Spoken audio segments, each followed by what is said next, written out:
And I can say from personal experience that Doug is every one of those things. Why don't you come on up, Doug?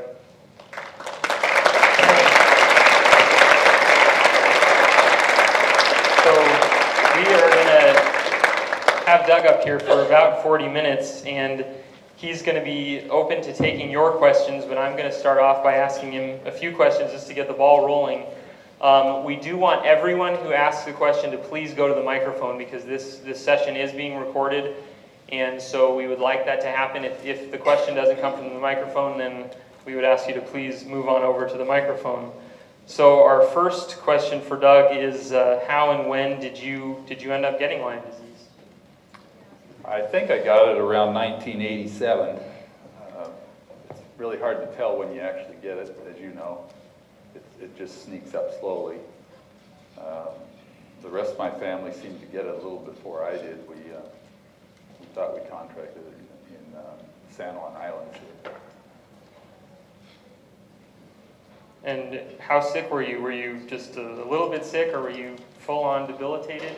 Well, after, it started gradually, but after about a year and a half, I was about 60 pounds lighter than I am now. My whole GI tract just essentially shut down, along with other parts of my body, but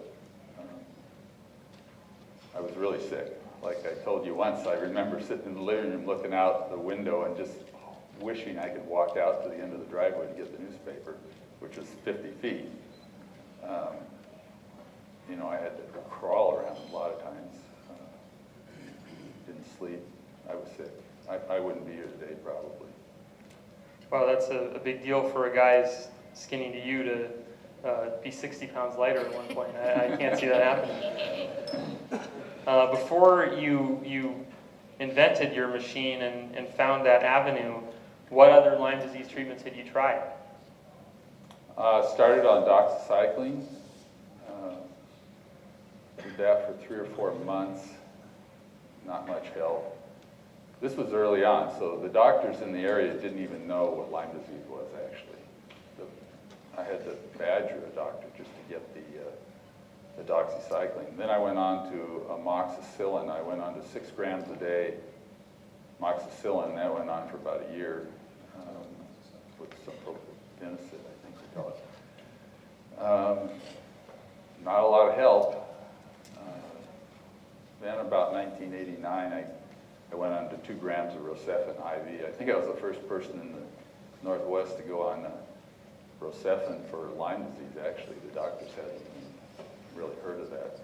So did that. I just went on 30 days at that time with Rocephin, and that's just about when I got into the electromagnetic stuff, and that's when I really started getting well. So here you are going from doctor's office to doctor's office on antibiotics. What possibly made you shift gears from antibiotics to electromagnetic machines? How did you find out about that? I had a sure-tell relative call me up one day, actually, and they just said, did you know many years ago somebody could kill specific microorganisms with specific electromagnetic radiation? And that's all I knew. That sounds good to me. Had you read Barry Lyon's book at all, or? I hadn't at that time. I didn't know Royal Rife. I didn't know the name or anything about it. So you hadn't read Barry Lyon's book and you didn't know Royal Rife. All you heard was just from a relative that this might be possible. That's all you had to go on. That's right. So I said, well, I can do that. So I got a microscope and I got the bugs from the CDC. Took a lot to get them. And then I started looking at them and studying them, and I learned how to transfer them and culture them, keep them alive.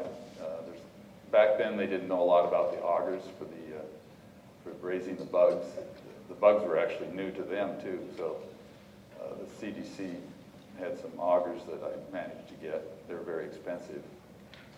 The augers are the medium which you raise the bugs in, and then you transfer them. You make little colonies and you keep them going so you can use them in your study. So after learning that and studying the bugs and watching them, I decided to put a coil in my microscope that was about the size of a 50-cent piece. and it would have about 100 gauss field in it. And I ran that, and I was just running different frequencies at the time. I figured it would be, between maybe 300 and 800 hertz, real low frequencies. And I found a frequency that caused one of the bugs out of maybe 30 in the field of view to just turn into a blur. About a third of the bug. This is the spirochete that Bryan showed you up here that looks like a corkscrew, and they really look like a corkscrew. They have a little pointy head just like that, and they spin. I don't know how fast. They must go 100 RPM sometimes. And anyway, the 1/3 of that bug probably just turned to a blur at a certain frequency, and I ran that for probably a minute, and I called my wife and said, take a look in here at this. I was looking at about 1,000 magnification at the bug. And she was looking in there for about a minute maybe, and I looked in there for about a minute. And when I turned it off, you could see the bug was actually broken. It's a rigid cell wall, I think, on that spirochete, and it just snapped it. And then the next day, both of us had terrible headaches. And then I knew I was on something when I had that headache. And it was a headache that I'll never forget, which was the Jarisch-Herxheimer reaction that Bryan talked about. It's the die-off of the bug. And so it just started at that point. And then I made some bigger coils. I started with a 20-watt amplifier, which I had. That's all I had, handy there. So, and I started with some coils that were like hula hoop size. And I could tell they worked a little bit, but not very well. So it just went from there. I just kept growing the thing until I was up to 2,000 watts with a resonant frequency setup. And so I was probably putting out 4,000 watts out of that coil.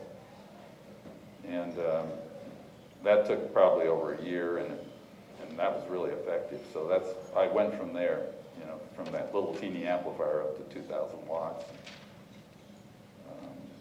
And a lot of time spent working on it. So you were actually down in your basement with a bunch of laboratory equipment, spirochetes, and a machine, and you figured out this long process. That's incredible.